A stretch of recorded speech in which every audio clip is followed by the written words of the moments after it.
K98 Talk is expanding its lineup for 2015. This means we are expanding our advertising base. Whether you're a startup trying to push through to the next level or an established business trying to supplement your advertising budget, web-based advertising is a solid investment. Thanks to Talk's newest partnership with TuneIn Radio and instant access to our sister station, K98 FM, access at a reasonable cost. Interested parties should email us at sales@k98fm.com. In these uncertain economic times, you've got to do whatever you can to save money. One of our biggest expenses can be our cars, especially when unexpected repair bills hit. Not anymore. If you own a vehicle with less than 130,000 miles, is less than 12 years old, has a warranty about to expire, or even no warranty at all, you could stop paying for car repairs. Roadside assistance, towing, and rental coverage are all included. Don't wait for the next repair. Make one free call right now to see if you qualify. If your vehicle is less than 12 years old, has less than 130,000 miles, even if it's out of warranty, paying for car repairs can become a thing of the past. Call us right now and get your car protected before your next repair bill hits. Get protection and no more repair bills. Call 800-696-1030. Again, 800-696-1030. That's 800-696-1030. 800-696-1030. Joe had huge problems with the IRS. I knew it was coming. I hadn't filed taxes since 1990. All the IRS letters coming in added up to a nightmare. To get up to like $68,000. My heart started beating fast. It's like, there's no way, man. I mean, I ain't going to be able to do this. Then they stopped his paycheck. So that's when I started making phone calls and found U.S. Tax Shield. U.S. Tax Shield went to work immediately. They just took the bull by the horns. What blew my mind is he called the IRS right then and there. So why is U.S. Tax Shield A+ rated with the Better Business Bureau? Joe knows. They saved me a ridiculous amount of money. If you owe more than $10,000 to the IRS or state, choose the company Joe chose, U.S. Tax Shield. It was the best decision I made. U.S. Tax Shield is the way to go. Life is good. Thank you, Lord. Call 800-471-3287. U.S. Tax Shield. Boo-rah. Yes. 800-471-3287. 800-471-3287. Game on, where progressives fear us and rhinos tremble. Welcome to the political jungle. I'm JD. This is Stacey. No one is safe. No one is spared. Lock up the children. And the old folk. Welcome to the world of libertative conservatarians.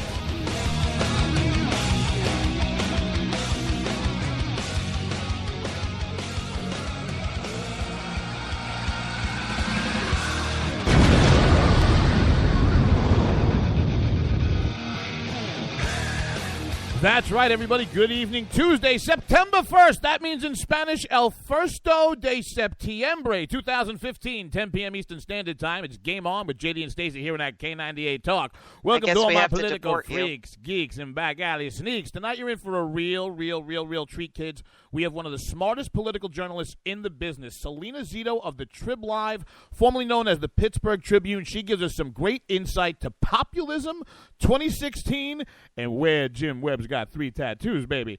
Then the Clintons got themselves all sorts of problems. Everybody right now, get over to K98Talk.com. Get in that chat room. Say hello to Stacey. Say hello to the best listening audience in the business. For those of you who are new to the show, Stacey and I, we've been fortunate enough. We keep getting more and more listeners every week, more and more people joining us in the chat room. We wanted to give you a little flavor of what you can expect from our shenanigans versus the rest of the radio world shenanigans. Our shenanigans are cheeky and fun. Yeah, I mean, his shenanigans are cruel and tragic. Which makes them not shenanigans at all, really. Evil shenanigans. I swear to God, I'll pistol whip the next guy that says shenanigans. Hey, Farva, what's the name of that restaurant you like with all the goofy shit on the walls and the mozzarella sticks? You mean shenanigans? No. talking about shenanigans, right? Put those away. That's right. Our shenanigans are never tragic and cruel. They are always just fun. Remember, folks, we're not just here Tuesday nights, 10 p.m. on that K98 Talk. We're here Thursday nights, 9 p.m. as well as Eastern Standard Time for that Game On. Sunday morning, shift gears at 11 a.m. for that Bloody Marys and broadsheets, your cure for your mainstream media hangover. Everybody, after the show, not now, get over to Spreaker.com, hashtag JD and Stacey. Find the catalog of all the shows we've done here. Check out last Sunday's interview with Michael Loftus of the Flipside Show, starting September 5th on the cable station near you. Game On is going live out to L.A. the week of 15th to the 20th. The K98 Tour Cruise will look like it's going to happen. And Thursday night, folks, we want to welcome back Mr. Bika O'Donovan. Going to be sitting in that co-host chair, riding with JD. We're going to be riding dirty. Me and Bika, it's like... Lottie, we like the party. Whoo! There's a lot going on. Wow. Beaker just said in chat he can no longer be your co-host. Something about riding. So, we're going to be riding dirty because me and Beaker. Lottie, we like the party. Don't get me started. Don't make me come down there, Beaker. Don't make me come down there. Before we get going tonight, Stacey and I wanted to pause. It is the news of the day. Fox Lake, Illinois, 32-year police veteran, Lieutenant Joseph Glenowitz, was shot and killed today. There are a lot of conflicting details around this. When we know more, we are going to have them for you. But, Stacey, we have an announcement for the audience, do we not? Yes, we do. I'm so excited. Well, it appears that GOP finally did something right, Stacey? What they did. Well, I done made the devil a deal. He made me pretty. He made me. When you hear that, baby, that's not even that Carly Fiorina, baby. A million hearts. I'm hell on heels. Sugar daddy, I'm coming for you. All right, Stacey, tell the good people why we're so excited and why that got a breaking news alert. Oh, CNN finally admitted their process was bad, and they are going to take all of the polls from before the first debate and discount them from the calculation of who gets to be on the main stage. And what that means, more than likely, at this point, you will see Fiorina versus Trump. That, I am more, look, Stacey and I have had the opportunity to see Carly Fiorina in a variety of different venues, large, a very small, intimate fundraiser. She's a very impressive candidate that has a good story. I'm curious to see from the pure naked politics of it how she plays this that night. And I don't think it's going to be I don't think it's going to come down to how she plays it. I guarantee you that announcement has just shuffled that debate stage so immensely because I don't think anybody up there really knows how to go after her. I don't think so either because they haven't spent stage time with her, number one. Number two, they're always a little bit hesitant to attack a woman or her record. I think her biggest vulnerabilities, honestly, in that particular debate, being that it's on CNN with a fair number of unapologetic leftists, are going to be her employment record, much the same thing they did to Romney. Yeah, this is why everybody in the audience, for those of you who are still open and you're still saying, I have an open mind as to who my candidate would be, do yourself a favor, especially if you like arguing with moron progressives, go look a little deeper at Carly's background at HP because excuse me there, I had to cough for a second. To Stacey's point, that is going to be the canard that's thrown around. It is a lot more complicated and a lot more positive story, but don't take my word for it. You can find that pretty much on the interwebs. Find Diane from the Red Wine Show. What is she? DMB 1031. She's got 1038. 1038. Yeah, 8, 9, something 7, like that. 1, 5, 8, 7. I don't know. It's all the same, Seeing as how the VP is such a VIP, shouldn't we keep the PC on the QT? Because if it leaks to the VC, you can end up an MIA, and then we'd all be put on KP. I told you, lady, I've done a lot of things in my past, and sometimes all my circuits don't fire correctly. But Diane is a great source of information. And, folks, listen, we have to thank K98, who has been so good for us. Tomorrow night, I want you to check out 9 p.m. Eastern Standard Time. After 8 p.m., where you're going to have conservative curmudgeon Grouchy, who comes on after 7 p.m. with that Ricky Tikki Tavi Rick Robinson, American Off the Rails. Go check out Jason DeWilkins and Sam Janney in According to Me and Bunny. And then Stacey and I will be back after that. Red Nation Rising comes in 8 p.m. Stacey and I will be back 9 p.m. Thursday night. So, Stacey, how much fun, how lucky are we to get to interview people like Salena Zito? Oh, I love Salena Zito as much as I love interviewing her. I want her cowgirl boot collection. Oh, good God. Oh my God, Okay, that lady terrific. she has interviewed every president since I can't remember exactly when she started, and every time she interviews them, she is wearing her boots. And without further ado, I love her. Folks, those of you who are not familiar with her, this is Salena Zito. She is with the Trib Live, which is formerly known as the Pittsburgh Tribune. She's been a very gracious friend to the show with her time and her promotion. If you're on Twitter, give her a follow at Salena, S-A-L-E-N-A, Zito, Z-I-T-O, Trib. I think she's on that Facebook, babies, but more importantly, go to that Trib Live and find a catalog of her work. This is what she had to say to Stacey and I this afternoon. Folks, Stacey and I are very privileged to welcome back to the show Miss Salena Zito. If you don't know who she is, do yourself a favor, go in the garage, put a hose in your tailpipe, and breathe deeply because you're missing out on some of the best political writing that there is out there. Salena is a Pittsburgh Tribune Review staff writer, and she is a Trib editorial page columnist and host of Off-Road Politics on Trib Live Radio, or you can find it at offroad.triblive.com. Even if you stop listening to Stacey and I because of it, I recommend it. She's going to have every single presidential candidate in the race coming up. We speak about it all the time. To my mind and my money, honestly, the smartest political writer out there. Ladies and gentlemen, Stacey and I are very privileged to bring to you Miss Salena Zito. Welcome back to the show, Salena. Hey, thanks so much for having me on. I really appreciate it. Well, I wanted to start before football season because God help me if you were on and could talk about your Pittsburgh Steelers, and I had to sit there and talk about my Jets and my broken jaw quarterback. Stacey, one of the reasons we wanted to have you back on the show, Salena, is because when we talked to you the first time, you had almost what I would call a prophetic statement about the nature of the 2016 election. Definitely. And here we sit. Well, I mean, I've been talking forever about, the first story I wrote about populism was in December of 2012. And I pointed out that there was a populist streak going on within both political parties. And when people think of populism, they always think, well, there's a massive amount of people that show up to vote. Actually, sometimes it works just the opposite. And you saw that in 2012 when less people, both Democrats and Republicans, showed up to vote for President Barack Obama and Mitt Romney in that election cycle. And that populist streak has been just escalating ever since. And you have a great, and folks, you can find her writing at triblive.com under Salena Zito. You have a great piece, to my mind, from August 22nd. It's been a busy week. I think that's probably about a week, 10 days ago. And you open up with a little bit about 64 and the Barry Goldwater kind of losing experiment that net wasn't a loss because it jump-started the conservative movement.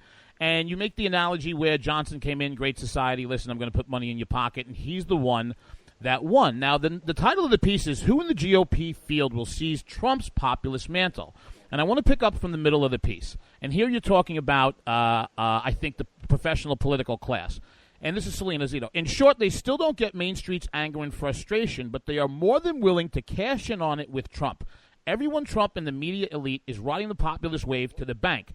Everyone except Trump's supporters. Those people are still angry, still tired of all the things of all things establishment, still appalled at government incompetency, still weary of party labels, and still tired of no one listening to them. Neither party elites represent the majority views on an issue such as immigration. Trump does, in a way, he's like Goldwater, a too-extreme version of what in the future could be a successful populist orientation for the GOP when moderated and better thought out. My question is, why is it you and only a few other people that seem to understand this? How is the establishment GOP, example, Jeb Bush rolling out Eric Cantor's endorsement, how are they missing missing the pitchforks and torches? Well, I mean, I think they don't get it, so they try to talk over it.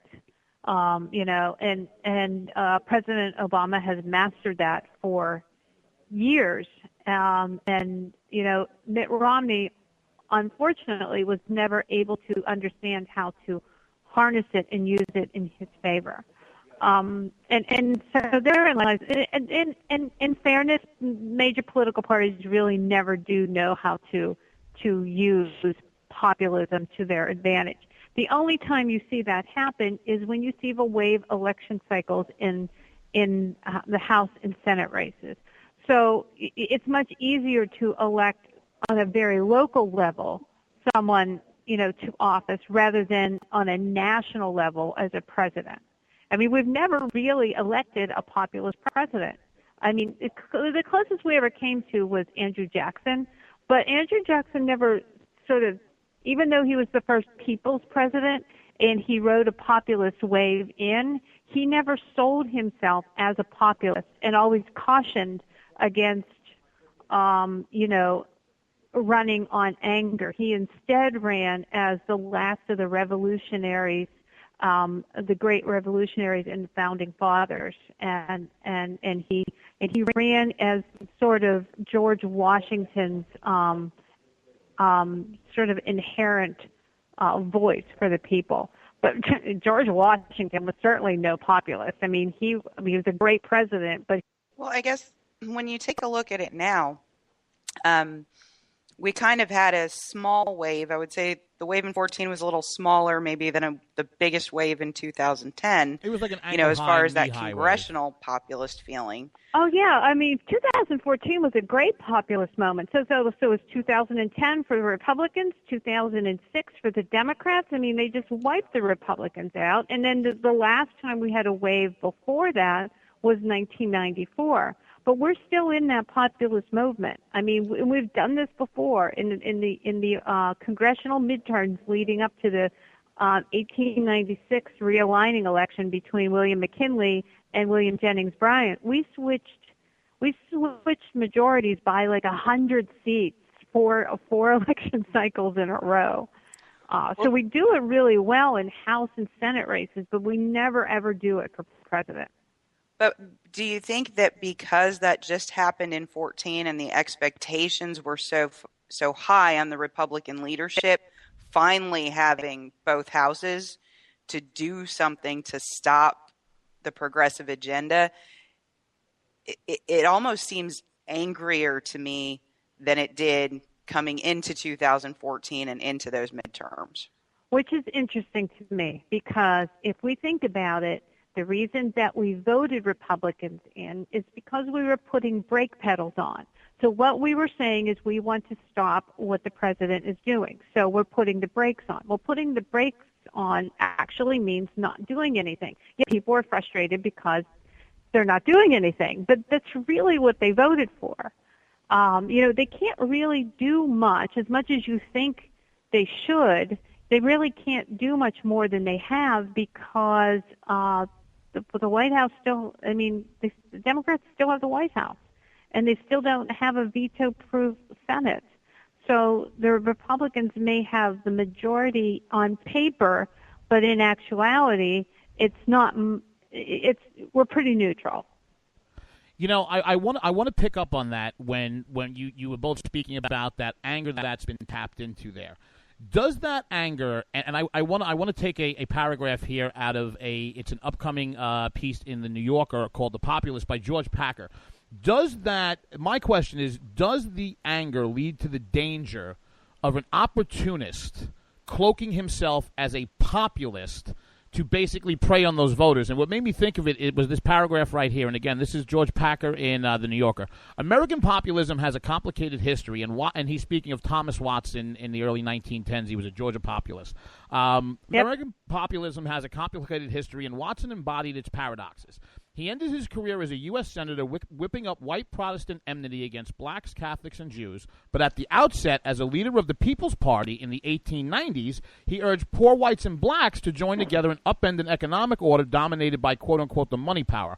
Watson wound up as Trump, but he started out closer to Bernie Sanders. His hostility to the 1% of the Gilded Age would do Sanders proud. Some of Watson's early ideas, rural free delivery of mail, for example, eventually came to fruition. Are the people so angry that they're not going to be able to see the difference of just an opportunist who can grab the mantle of populism for their own ends versus somebody who they think is a true vessel to cure the ills that they see and are angry about? Well, here's the thing. In 1910, they didn't have the amount of information that is available to us and the amplification that you get through social media. So while everyone, is freaking out about Donald Trump becoming, the nominee, I still contend that he is an insurgent candidate. We have had insurgent candidates before. They have so much staying power, and then they're gone. First of all, we can't stay angry that long. We're not by nature an angry country. Right. And second of all, a lot of Trump's power is inflated by my own profession. CNN and Fox have like whole entire hours, not hour, but hours dedicated to interviews with him that begin at 7 o'clock in the morning and end at 11 o'clock at night. I don't think he's not been on Don Lemon on CNN for like 3 weeks. That's all. He's on every night. He's on every morning on the Today Show. I mean, my profession has artificially inflated this insurgency.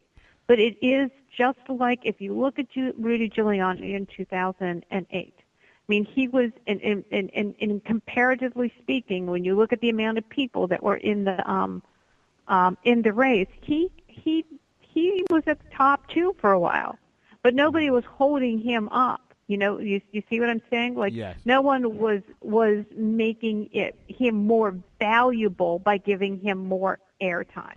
And you make the point that even with, quote, even with, this is your words, even with all of his clownery, Trump won't implode until folks have another choice that satisfies the feelings he evokes, correct?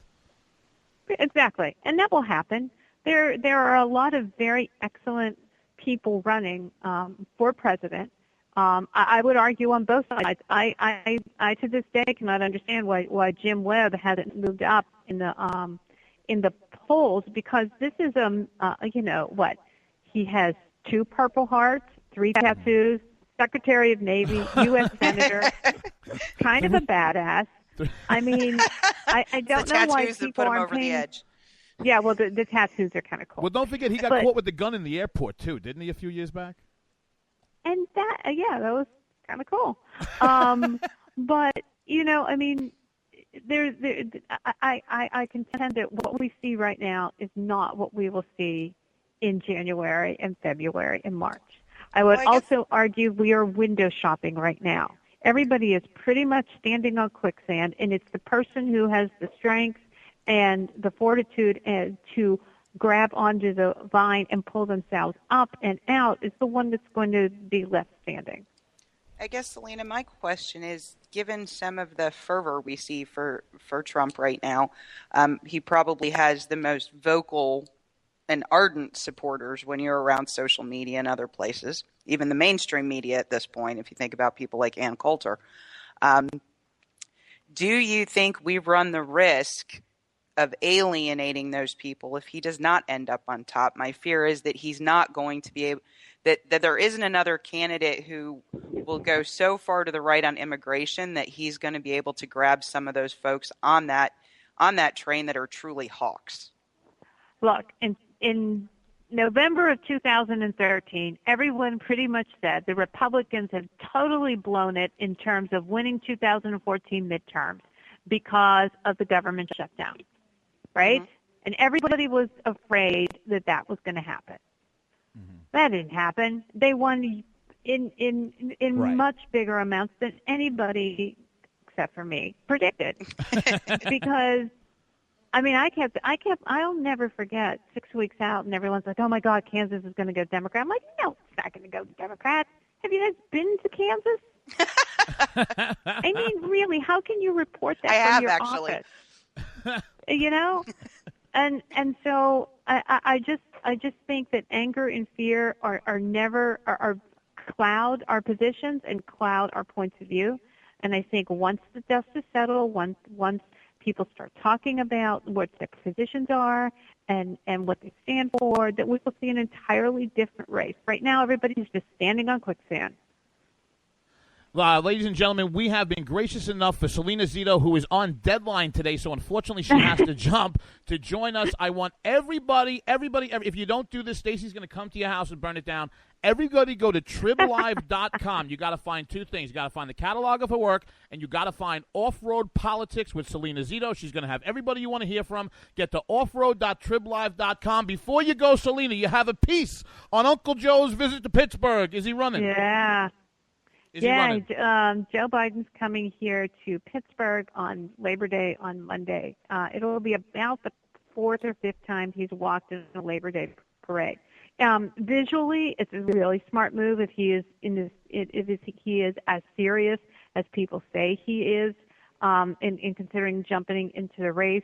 I mean, what better thing to see on B-roll on TV is him marching with 60,000 Union guys and men and women in Western Pennsylvania, a very key and important state.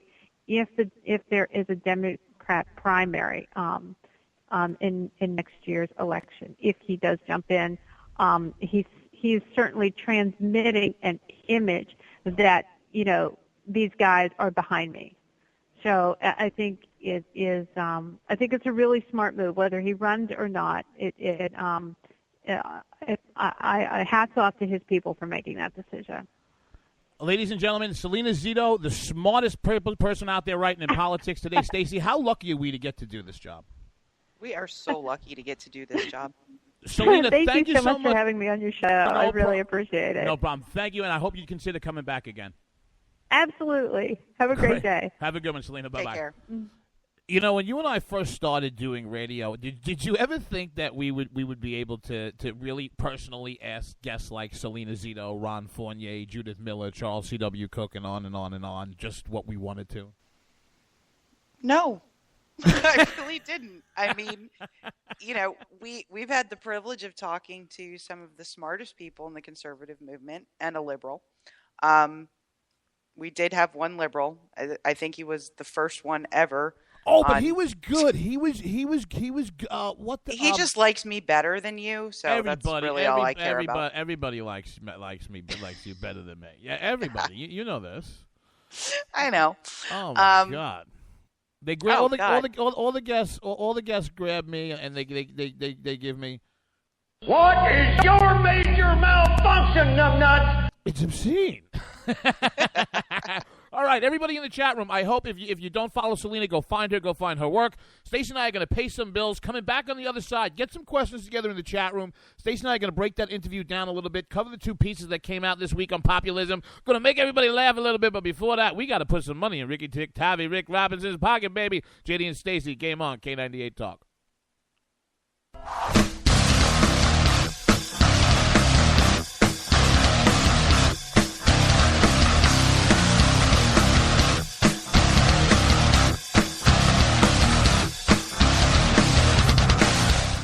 Hey folks, Slickery Trigger here. I'd like to take a minute to tell you about Rebel Road Tactical.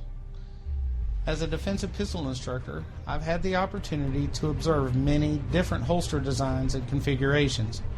And one thing is clear. Many of my students won't carry a pistol.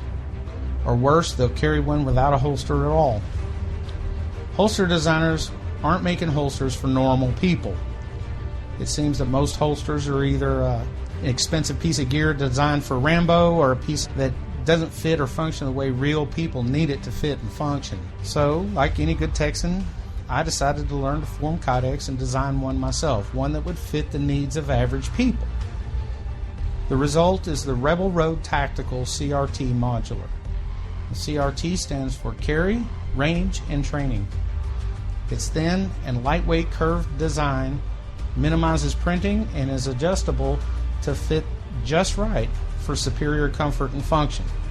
Check us out after the show at rebelroadconcealed.blogspot.com.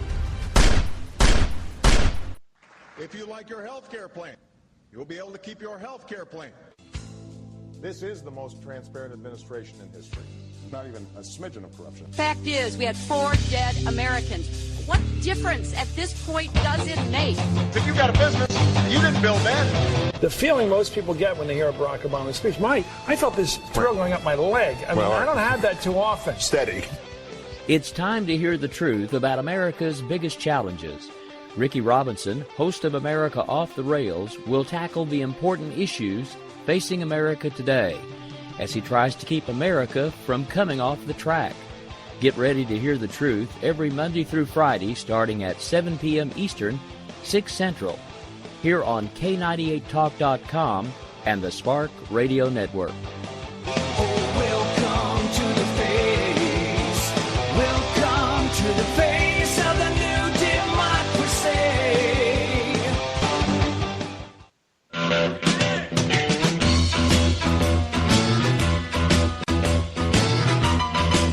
Red Nation Rising brings you Town Hall Radio. From a single tweet to 3 million a month, our community is a force to be reckoned with on social media. So don't miss our show, Thursdays, 8 p.m. Eastern on K98 Talk. Our chat room is our co-host, and you ask the question. Join us and be heard. So get ready to sound off on Red Nation Rising Radio. No one else is going to do it for you. There's a wild, wild whisper blowing in the wind, calling out my name like a long lost friend. Are you conservative in a world of liberal? Yep. Mm-hmm. Well, you're not alone. Hey, I'm Daniel Stafford, host of the Stafford Voice, and I'd like to invite you to tune in each Monday, 10 p.m. Eastern, where I'll break down the events of the week, and together we'll learn about how they affect you. So, sit back and get ready for the good, the bad, and the ugly of talk radio right here on K98 Talk.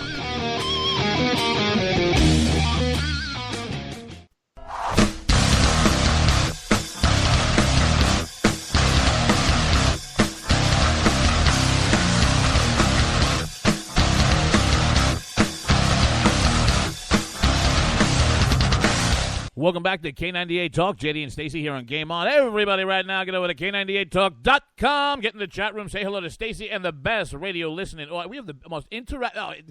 Our chat room is getting so out of control and interactive, we may just start passing out condoms in the chat room. We don't want anybody to catch anything. Oh, my goodness. We have to check Rick's insurance policy for that. Giggity, giggity, giggity, giggity, let's have sex.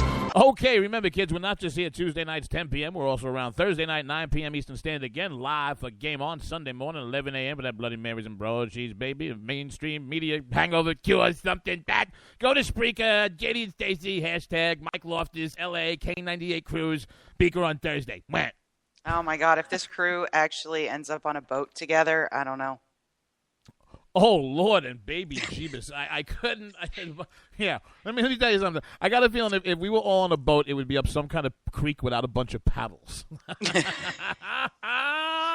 Yeah, but if we can pull off what we're talking about, the chat room's just going to go nuts. Well, did you hear? I mean, and this is on the old VHS. I mean, I don't know who dug this out from the Wayback Machine, but evidently Ricky Tikki Tavi Rick Robinson was on a cruise back in '86 to Bermuda, and he got all drunk. And there's a video of him just on the promenade deck going, Hey, where are the white women at? It's crazy. This cruise is going to be completely out of control. So completely.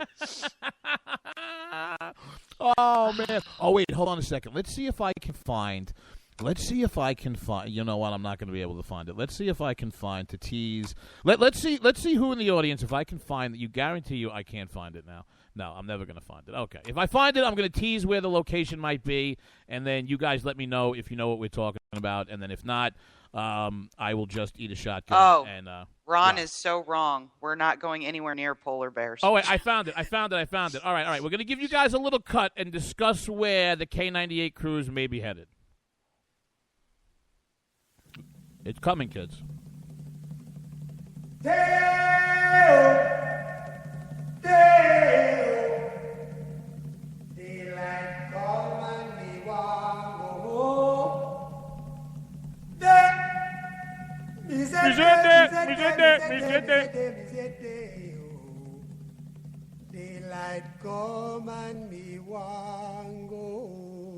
All right, anybody who guessed Harry Belafonte's house, ding, ding, ding, ding, ding. Stacey, tell them what they want. You know what? I mean, not to get into it, but he is a detestable race. I guarantee you walk into Harry Belafonte's, what, like 107 years old? You just walk into his house, and it's like... I hate this place. Nothing works here. The medications don't work. I've been here for 7 years. Okay, let's get back to the... I love that clip. And by the way, for any of you who are wondering if JD is actually going to burn in hell, that is literally a mental patient in a straitjacket. Okay, in the actual HBO documentary that went on. Hold on a second. I know I can do it here. Give me a second. In the actual HBO documentary, how do I? Oh, this is gonna piss me off. Here we go. This literally it goes on for like 5 minutes. I hate this place. Nothing works here. The medications don't work. I've been here for 7 years. I hate this place. Nothing works here. Oh, stop. Once it's funny. Oh my God! No. You know, no. Who? You know what that sounds like? That sounds like you and I doing show prep. It sounded like me at physical therapy today, actually. Oh, you poor girl. All right, why don't you give the folks your take on what you think? What did you take away from that interview?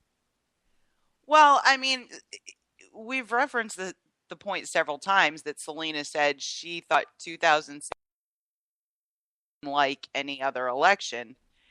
She's clearly saying there's elements of this that have occurred before, but just in the sheer number of candidates, she alluded to it a little bit. The very, very concentrated press that's gone to Trump. I mean, literally, you can start finding him phoning it in at Fox and Friends at 6 a.m.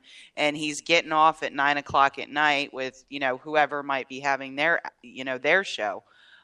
He's been afforded a lot of latitude. Most times, most of the other candidates are not allowed to phone it in. He has been. I think an analysis I read at one point, he was getting 46% of the press afforded GOP candidates. Jeb Bush was getting 13%, and the rest of them were dividing the rest. I mean, that's 15 people dividing the remainder. That's a big gap. And what I find most interesting is some of what's going on now, because if you look at the latest polls out of Iowa, Carson and Fiorina have really started to surge. Right. And I think part of the reason for that is, and part of the reason you're seeing it, is Trump does not have a traditional campaign organization. He does not have the kind of operation in Iowa that the other candidates have been running for quite some time. And the folks in Iowa want to meet you face to face. They want you in living rooms. They want you at their local church pancake dinners. I think a couple of folks have actually said they take their responsibility as the first in the nation very seriously. So they really do consider. I actually heard Carly Fiorina say that. That she feels the folks in Iowa take their responsibility very seriously. And I think the reason you're seeing Carson and Fiorina edge up is because they're spending a boatload of time there, talking to people, being in their living rooms, being at their local events. And they're really the other outsiders, and I think people are starting to hear that message. They are, but one of the things that I think that each candidate, the GOP, and people who are just Trump haters, I think should be wary to dismiss is the fact of whether or not that sentiment is real. And she makes a point near the end of the article, and she says, there is a difference between Trump's legitimate populist appeal and his dangerous demagoguery. Populism is a funny thing, however, and I think this is the point that goes to, you have to find a way. And I'm not talking about the social media racist jerk-off morons, but you have to find a way for the people who have bought into Trump. If the proposition that Salena put up is correct, that he's an insurgent candidate, will flame out. She makes the point. There's a difference between his legitimate populist appeal and his dangerous demagoguery. Populism is a funny thing, however. You cannot create it on command, and the kind of rage needed to foster it is sustainable only for so long before it fades. And I think that juxtaposes really nicely into the piece that's coming out this week in the New Yorker by George Packer called The Populists. And, the question that I had, Packer, and I read it in the interview, and the question that I keep coming back to, is the populists on both sides. Whether you want to call it a wolf in sheep's clothing or a charlatan or whatever you want, folks, because everybody's political emotions and nerves are so raw, the opportunity for an opportunist to prey on you and to prey on your vote is so prevalent. I think that the electorate has to be wary of discerning an actual St. Peter versus a televangelist. And I'm not trying to make a religious connection. It's just the first thing that popped up into my head. But folks, this has been going on since time immemorial. She talks about a few weeks ago or last week, she had the article in 1855 about the Know-Nothings, and this populist article by George Packer. He speaks about Thomas E. Watson in the back around 1910. And it's actually, and I think with about a minute left here, Stacey, do you know what I do see recurring here? What I see recurring here is what Jay Cost said to us a really long time ago. When you get into that history of, the Burr-Hamilton duel and all of this other things, we're not necessarily in very uncharted waters. We just, as a country, have a habit of serially going through these machinations over periods in time and forgetting our own history. I guess so, but, also because I, get bored and I do strange things, in terms of looking for information. In terms of looking for information. Oh, okay. Thank you. No sound effect needed. I would like to finish my thought. So last night I'm thinking, okay, there's this whole outsider meme. Well, we've got two other outsiders in the race. And everybody talks about how it goes back to what you say, our guys can't politic. I started poking around with Carson and Fiorina and their statements and what they've been saying for quite some time now. I recollected that Dr. Ben Carson gave the most non-politically correct speech in the last 20 years when he sat at the prayer breakfast and bashed Obamacare and tore it apart right in front of Barack Obama. I believe he was audited after the fact because it was really that embarrassing for the administration. You look at what Carly Fiorina has been saying on the campaign trail, even before she announced about the tax system.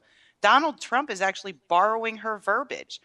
These two campaigns have got to start taking things from 8 to 10 months ago to show some level of consistency, and even Cruz's campaign, right? And Walker, to show some consistency in what they've been saying over time. And when they've demonstrated those behaviors that the big fans are finding so attractive, because they have done it. Well, look, to quote, and she's brilliant. We have great guests, but it's just the people that we know in our life. To quote the great Beaker O'Donovan, the GOP, its candidates, and some of their consultants have about as much consistency as diarrhea. Oh, lordy. Okay, terrific. Coming back on the other side. Hey, guess what? You guys are never going to believe this. You're never, ever going to believe this. The Clintons are lying, thieving, felonious scumbags. And if we get to it, Bruce Gender just wants a nice boy to love him. JD and Stacey on that K98 Talk, baby. Game on, coming back.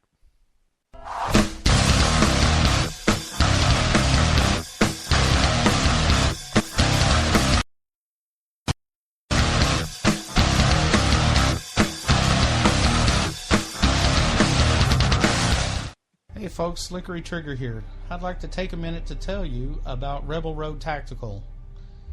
As a defensive pistol instructor, I've had the opportunity to observe many different holster designs and configurations.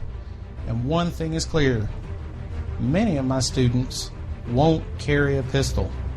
Or worse, they'll carry one without a holster at all. Holster designers aren't making holsters for normal people. It seems that most holsters are either an expensive piece of gear designed for Rambo or a piece that doesn't fit or function the way real people need it to fit and function. So, like any good Texan, I decided to learn to form kydex and design one myself, one that would fit the needs of average people. The result is the Rebel Road Tactical CRT Modular. The CRT stands for Carry, Range, and Training.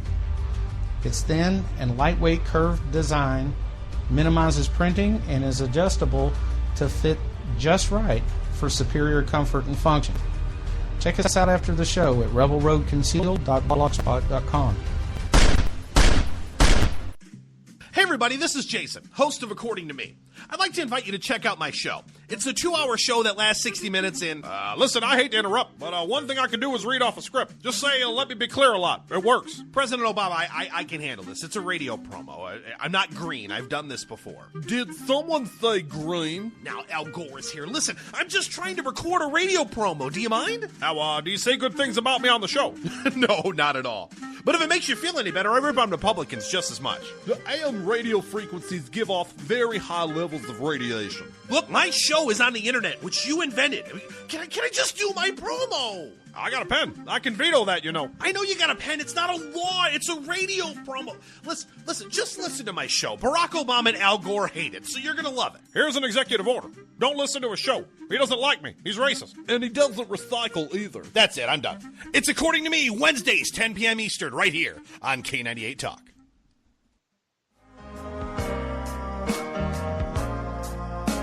I'm easy like Sunday morning. Wondering why you're up early with us on a Sunday morning making a cocktail? News lately got you drinking? Hung over from the mainstream media by Sunday? We are, and we got you covered. We sure do. We got your hangover cure for those weekly news blues. So sit back, top off your mimosa, and add some Baileys to that coffee. Take a match to your copy of the New York Times. Light, funny, and oh yeah, news with booze. And a lot of laughter. Welcome to Bloody Marys and Broadsheets. If it's Sunday, it's Bloody Marys and Broadsheets. We're your cure from your weekly news hangover.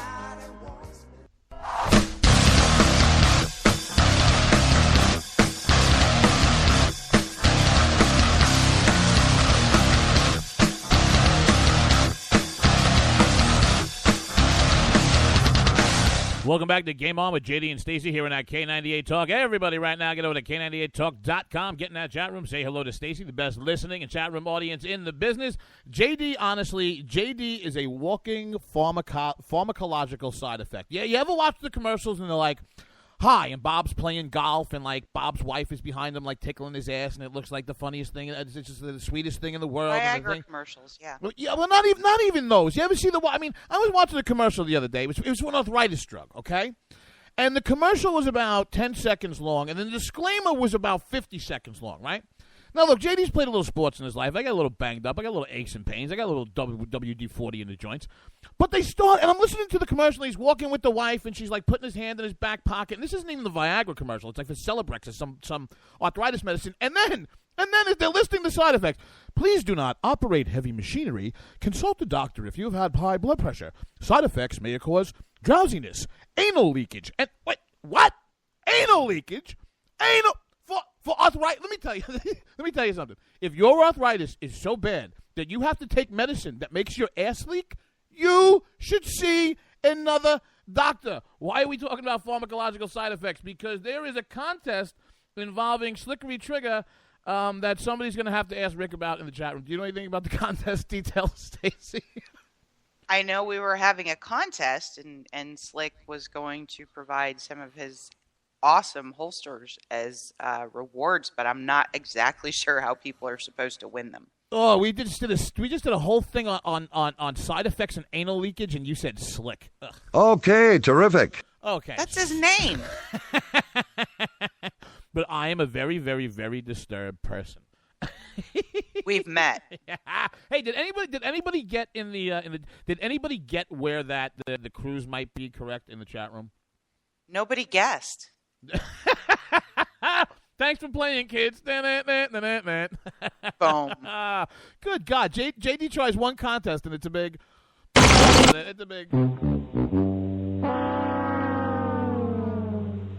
Okay, so the AOL account that won't go away. You've got mail. Followed by...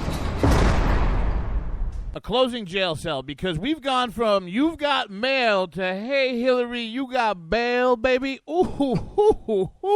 You know, in keeping with anal leakage and Slick, there has just been a drip coming from this campaign. Maybe she needs like the pens or a gasket or something. I mean, her campaign just needs to stop talking, because every time they say something, the next email blast goes, well, according to the campaign, they said this, but look at this. You know what? Entire classified emails. Let me classified by the State Department were sent to Sidney Blumenthal. But here's the best thing. I guess maybe using the term email blast is actually the right term, because you know what these people are?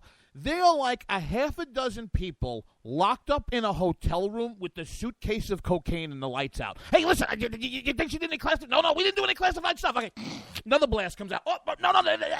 I mean, it is just unfathomable. And, somebody made the point to me who follow, they just, they follow the news, what have you. And it's so true, the way that these people lie with aplomb. The Federalist, a review of recently released emails show that former Secretary of State Hillary Clinton repeatedly originated and distributed highly classified national security information. Clinton's classified email missives were not constrained to State Department staff either. She also sent classified information to, as Stacey said, Sid the Idney Blumenthal. Basically, he's a Clinton lackey. He's a bootlicker. He's a Clinton lackey who'd been banned from the White House. He is a jerk-off. An analysis by the Federalist of emails released by the State Department late Monday shows that scores of emails sent by Clinton contain highly confidential national security information from the beginning, even if they weren't marked by a classification authority. This is obscene. She doesn't make it through this. So you're thinking she's not going to make it through the primary season? Well, let me tell you something. The only thing that is going here's the question. Where is the information? Okay, let's go back to this. If you dig deeper into the Federalist article, it actually goes into the statute that governs classification. Quote, that is because under federal law, information is classified by nature, not by marking. Think about this. She was Secretary of State. As a result, federal classification authorities deemed that the information was classified the very second it originated. So don't quibble with the word is, even if it was not marked as such until August 27, 2015. Also worthy of note is the fact that Hillary's message is the only content in the entire document that is redacted and marked as classified. This means that she was not merely and this is where the press is starting to break through. She was not merely a helpless, passive recipient of classified national security information. She was the originator. And not only did She's not a victim? No, and not only did she intentionally originate the classified information, she intentionally disseminated it via unsecured, unsanctioned, private email server. We were actually to people who were not government officials. But did you hear Trey Gowdy's comments on this when these 7,000 emails came out today? No, I did not see Trey Gowdy's comments. So K98 Talk News crew caught him saying this about the Clinton emails in the hallway of the Congress. You're a liar! You know something that you're not telling us, you slimy scumbag liar! I mean, I honestly don't think, excuse me, there is much more to say than that. Well, I mean, and then because there was that whole alternative classification that puts it down in some executive information black hole that was assigned after the fact. Yeah, you know what? That was just insane. That's the political equivalent of eating ain't cheating, okay? I mean, come on. Good. Did I just say that? Yeah, you did. Folks, I have to remind myself sometimes. It's not going to be an orgy. It's a toga party. Eating ain't cheating. Good God. But not to be outdone, Bill Clinton, who had, Hillary's been telling Bill left, right, and center. You can act like a man. What's the matter with you? So, not to be outdone, James O'Keefe, we all know him, Project Veritas. James O'Keefe's team, which he billed as an investigative SEAL Team 6, fired an opening salvo on Tuesday by calling a news conference at the National Press Club in Washington to reveal a purported violation of campaign finance laws. Oh, this was great. By Hillary Rodham Clinton staff members. In a 5-minute video compilation, Veritas showed senior members of Mrs. Clinton's team appearing to accept the donations from a Canadian woman at Mrs. Clinton's campaign. I cannot believe. The best part was the Clinton team response. They actually said selectively edited video. And you want to know something? The time they gave the Planned Parenthood response. Well, this is where everybody's heads are going to explode, because the reason that I contend that she can't make it through this is that Loretta Lynch will get involved, because what is coming out from this administration. Everybody in our audience knows anything this administration does not want Congress or the rest of the world to know. They make sure that they don't know. This is being drip, drip, drip, drip, drap, drap, drap, drap, drap, drap, drap, drap. Do we have time? We got about a minute or two. Now, sometimes Lindsey Graham, but Bruce Jenner can get the same. I know what boys like. I know what guys want. I know what boys like. Boys like. What was that? I really really thought Caitlyn Jenner and midgets were in the same classification. They were, but you want to know what? We have to bring this up only because a very, very good friend of the program and listener, Sandy W., sent this to us. And do we have time for this? Let's see. Bruce Jenner wants to meet a guy who treats him like, quote, a normal woman. Okay, terrific. Stacey, less than a minute left. Help me out with this. For God's sake, he got the whole things done. Somebody told me he's got the naughty bits. He didn't get the whole things done. Oh, my God, I'm so... Then why does he talk like this?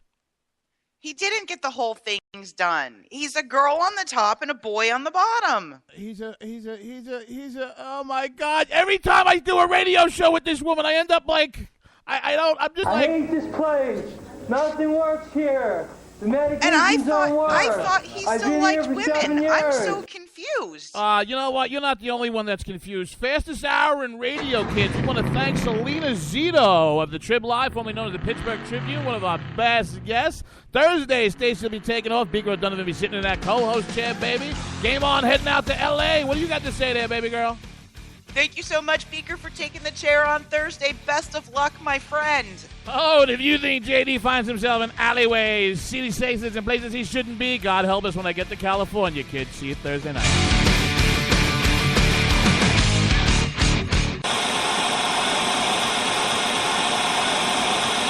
I'm looking for you, you Occupy freaks with your glitter bombs. Bring it on! Bring on the glitter. Everything has changed. Everything has changed in the last few years. Conservatives used to take it, and we're not taking it anymore. When our water heater broke down last month, it was a nightmare. It took 5 hours for the plumber to show up, and he charged us a couple of $100 just to come out. Then it cost another $1,800 to put in the new water heater. By the time it was all said and done, I felt like I'd been taken. But what else could I do? The smartest thing you can do is get a home warranty from American Residential Warranty. Their home warranties pay to repair or replace all your major appliances when they break, and they will break, and at the worst possible time. Call American Residential Warranty right now for free information on home warranties starting at just pennies a day. Don't wait for your refrigerator to stop running or your ceiling fans to stop turning. Call American Residential Warranty right now. Ask how you can save up to 50% on washer and dryer coverage. Just call 1-800-513-6154. That's 1-800-513-6154. Again, 1-800-513-6154. Call now. Tired of paying outrageous prices for Viagra? Well, we have great news for you. Now you can finally get Viagra at huge discounts. Healthy Man allows you to save up to $500 on Viagra. Why pay U.S. pharmacy prices of $15 per pill or more when you can get Viagra for less than $3 a pill? Call today and get 40 Viagra pills for only $99. This can cost as much as $600 at your local pharmacy. You can't afford not to call us. If you want Viagra at the lowest prices, never pay $15 a pill pharmacy prices again. Get Viagra for less than $3 a pill. Call 1-800-516-7602 today and save up to $500 and get 40 pills for just $99. Healthy Man is fast, easy, and affordable. Operators are waiting at 1-800-516-7602 to take your call right now. Call 1-800-516-7602. That's 1-800-516-7602. Again, 1-800-516-7602. Giggity, giggity, giggity, giggity, let's have sex.